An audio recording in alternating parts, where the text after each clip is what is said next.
Okay. Today let us start with the vertical format of balance sheet and profit and loss account. Okay.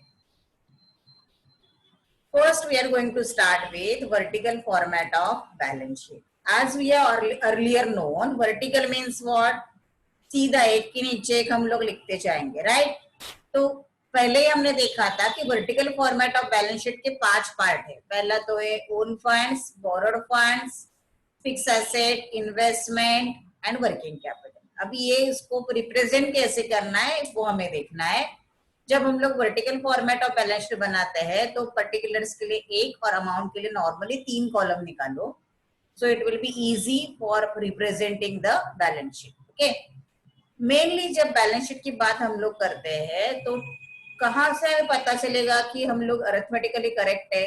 तो ये देखो यहाँ पे हमने बोल्ड में लिखा है टोटल फंड्स एम्प्लॉयड. ये अमाउंट आपका सेम आना चाहिए. This will be your tally amount. अगर ये हमारा टैली नहीं हो रहा है इसका मतलब वी आर अरिथमेटिकली रॉन्ग. अभी बैलेंस शीट मेनली 2 पार्ट में यहाँ पे डिवाइड हुई है, source and application. Okay. Now source means what? पैसा कहां से कलेक्ट हुआ. सिंपल याद रखो. Source means what? बिजनेस के पास जो पैसा है वो कहां से कलेक्ट हुआ. ओके. कहां से पैसा कलेक्ट होता है? Own funds and borrowed funds, यानी share capital and borrowed funds, right? So own funds में क्या है, मतलब शेयर होल्डर फंड्स में क्या आएगा? Share capital. नाउ जब हम लोग वर्टिकल स्टेटमेंट करते हैं तो शेयर कैपिटल में इक्विटी एंड प्रेफरेंस दोनों शेयर्स हमें यहाँ पे कंसिडर करने हैं. तो own funds and borrowed funds. देखो सोर्स ऑफ फंड्स में 2 पार्ट है, ओन फंड्स, बोरोड फंड्स. अभी ओन फंड्स में क्या क्या आता है देखते हैं. देखो हम लोग ओन फंड्स में पहला आएगा शेयर कैपिटल. ओके. दूसरा शेयर कैपिटल में अगर इक्विटी एंड प्रेफरेंस दोनों दिया है तो ये इनर कॉलम में उसको इक्विटी प्रेफरेंस करके टोटल सेकंड कॉलम में लिखोगे आप. अभी यहाँ पे मैं इतना डिटेल में नहीं जा रही हूँ, नहीं तो आपको डिफिकल्ट लगेगा फॉर्मेट. तो शेयर कैपिटल लिखा, उसमें रिजर्व सरप्लस. अभी कंपनी के पास एक ही टाइप के रिजर्व नहीं रहेंगे, एक से ज्यादा रहेंगे समझो, तो उसके डिटेल्स फर्स्ट कॉलम में लिखेंगे और टोटल हम लोग सेकेंड कॉलम में लिखेंगे. इन दोनों का टोटल करते हैं और उसमें से प्रिलिमिनरी एक्सपेंसेस माइनस करते हैं या फिक्टिशियस एसेट्स माइनस करते हैं. कौन से? वो discount on issue of shares है या हेवी एडवर्टाइजमेंट एक्सपेंडिचर है, जो बेच के हमें पैसा नहीं मिलेगा फिर भी हम लोग जिसको एसेट साइड में दिखाते हैं, प्रॉफिट एंड लॉस अकाउंट का डेबिट बैलेंस है. ये सभी आइटम्स हम लोग यहाँ से क्या करेंगे? माइनस करेंगे और फिर जो बचेगा that will be your shareholder funds और ओन फंड्स, जो हमें फाइनल थर्ड कॉलम में लिखना. Second one is borrowed funds. There are 2 types of borrowed funds, secured loan and unsecured loan. Generally जिसके अगेंस्ट कुछ सिक्योरिटी दी जाती है उसको बोलते हैं सिक्योर्ड लोन, और जिसके अगेंस्ट कोई सिक्योरिटी नहीं है उसको बोलते हैं अनसिक्योर्ड. ये दोनों का टोटल भी हमें थर्ड कॉलम में लिखना है. This will become your sources. This will become your sources of funds. इसे हम लोग टोटल सोर्सेस ऑफ फंड्स भी बोल सकते हैं या उसे हम लोग बोल सकते हैं टोटल फंड्स ऑफ एम्प्लॉय. अभी ये जो फंड्स हमारे पास आए हैं उसको हमने कैसे अप्लाई किया? Application of funds. Application of funds में सबसे पहले आएगा fix asset. Now remember that there are many types of fix asset, land and building, plant and machinery, furniture, apart from that much more, premises, जो भी है वो सब second column में लिखने का, उसका टोटल करके थर्ड कॉलम में. अभी इसमें से किसी एसेट के ऊपर डिप्रिसिएशन दिया है तो वो और फर्स्ट कॉलम में आएगा, लेकिन वो नॉर्मली आपको नहीं देते. ये आया आपका सेकेंड कॉलम में एसेट्स और उसका टोटल आया थर्ड कॉलम में. Second one is investment. जो लॉन्ग टर्म इन्वेस्टमेंट है वो यहाँ पे आएगा. Third part is working capital. अभी वर्किंग कैपिटल के ऊपर हम लोग बहुत सारे सम्स कर चुके हैं, करेक्ट? तो उसका सेम फॉर्मेट रहेगा, लेकिन वहां पे जब वर्किंग कैपिटल हमने किया था हमें सब अमाउंट्स कैलकुलेट करने थे. यहाँ पे आपको सब अमाउंट्स रेडीमेड दिए जाएंगे, यानी आपको हॉरिजॉन्टल बैलेंस शीट प्रोवाइड की जाएंगी. सब अमाउंट्स रेडी है, वो जस्ट आपको वर्टिकल में पुट करना है. सो वर्किंग कैपिटल में ए आएगा करंट एसेट्स. करंट एसेट्स के अमाउंट हमने फर्स्ट कॉलम में लिखे, टोटल सेकेंड कॉलम में लिखा, राइट? ओके. देन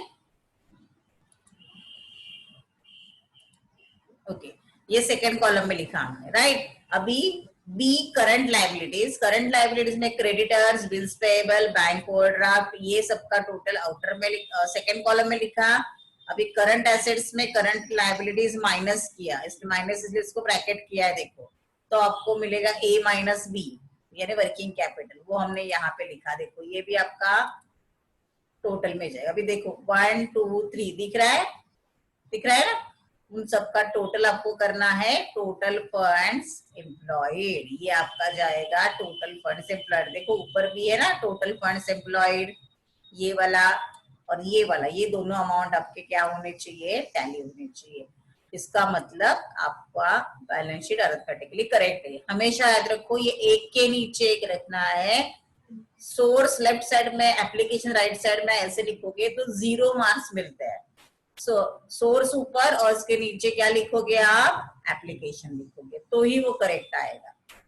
ओके, ये हो गया आपका वर्टिकल फॉर्मेट ऑफ बैलेंस।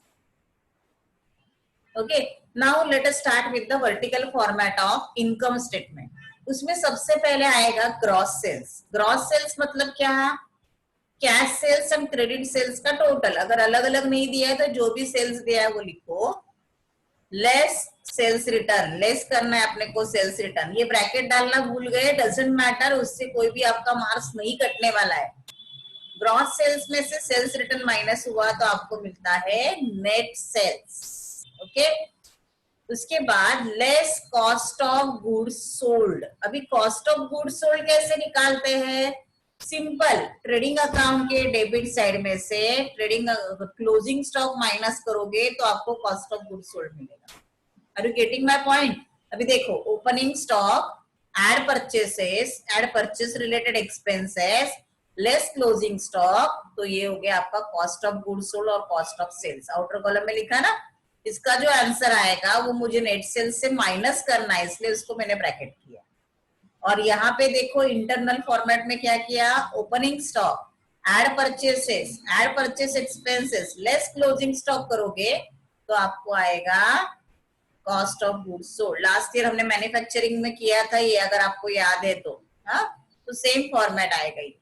तो कॉस्ट ऑफ सेल्स आपको सेल्स में से माइनस करना है तो आपको मिलेगा ग्रॉस प्रॉफिट। तो मेन फॉर्मेट क्या हो गया, नेट सेल्स में से कॉस्ट ऑफ सेल्स माइनस हो गया तो आपको मिलेगा gross profit, sorry net profit नहीं, ग्रॉस प्रॉफिट। ग्रॉस प्रॉफिट से हम लोग ऑपरेटिंग एक्सपेंसेस माइनस करते हैं। Now remember that there are 3 types of operating expenses, administrative expenses, selling distribution expenses and finance expenses. Okay, I am repeating the statement. There are 3 types of operating expenses: administrative expenses, selling expenses and finance expenses. अभी ये जो administrative expenses है आपके, वो अलग अलग हो सकते हैं, उन सबका टोटल आपको आउटर कॉलम में लिखना है। जैसे देखो स्टाफ सैलरी, रेंट, जो बिजनेस चलाने के लिए डे टू डे ऑफिस का खर्चा है वो सभी यहाँ पे आएगा।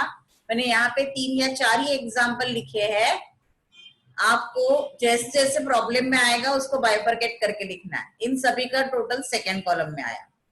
Selling and distribution expenses, sales से रिलेटेड जो भी एक्सपेंसेस है, जैसे सेल्समैन सैलरी है, एडवर्टाइजमेंट है, सेल्समैन के ट्रैवलिंग के एक्सपेंसेस है, डिलीवरी वैन एक्सपेंसेस है, ये सभी सेलिंग में आएगा और फिर आउटर कॉलम में अमाउंट जाएगा।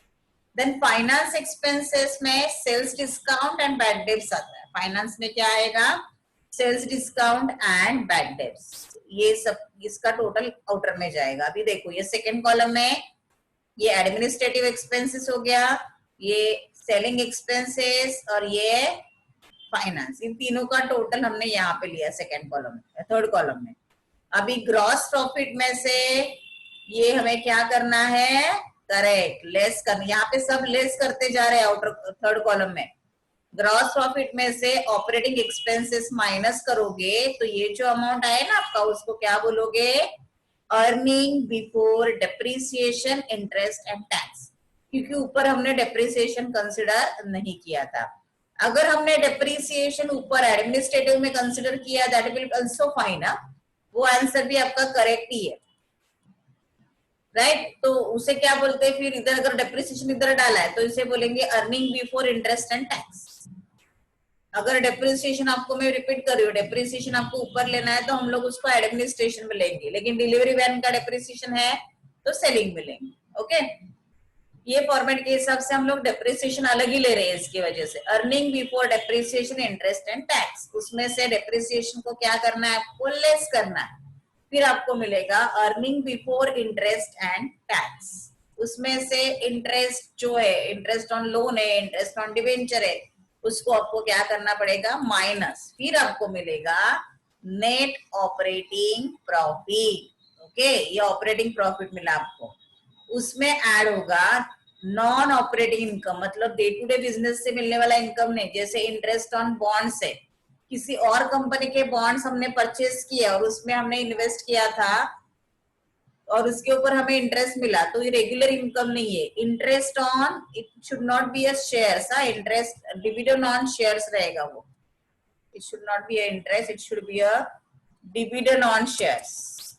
ये करेक्शन कर लो नोट्स में, dividend on shares. Dividend on shares मतलब क्या, किसी और कंपनी के शेयर्स में अगर हमने इन्वेस्ट किया है तो उसके ऊपर जो मिला हुआ पैसा है वो, profit on sales of shares है, या कोई हमने इन्वेस्टमेंट बेचा अपना, उसके ऊपर जो प्रॉफिट हुआ तो वो, यानी जो डे टू डे दूसरे कंपनी के शेयर्स बेच के जो हमें प्रॉफिट हुआ तो वो आएगा यहाँ पे। कोई भी इन्वेस्टमेंट बेच के हुआ प्रॉफिट है, कोई भी फिक्स एसेट बेच के हुआ प्रॉफिट है, वो नॉन ऑपरेटिंग इनकम में आएगा, जो डे टू डे बिजनेस में हम लोग नहीं करते। ये हो जाएगा आपका add. Then non operating expenses को आपको लेस करना है, for example loss on sale of fix asset, loss on sale of bonds, provision for claim, ये नॉन ऑपरेटिंग एक्सपेंसेस है, उसको लेस करोगे तो आपको मिलेगा नेट प्रॉफिट। ओके, अब ये जो नेट प्रॉफिट आया उसमें से अगर आपने रिजर्व में वगैरह अमाउंट ट्रांसफर करने के लिए बोला है तो वो ट्रांसफर होने के बाद जो बचता है उसे बोलते हैं रिटेन अर्निंग्स, लेकिन वो अभी तक मैंने ये फॉर्मेट में ऐड नहीं किया है। This will be your simple format of profit and loss account.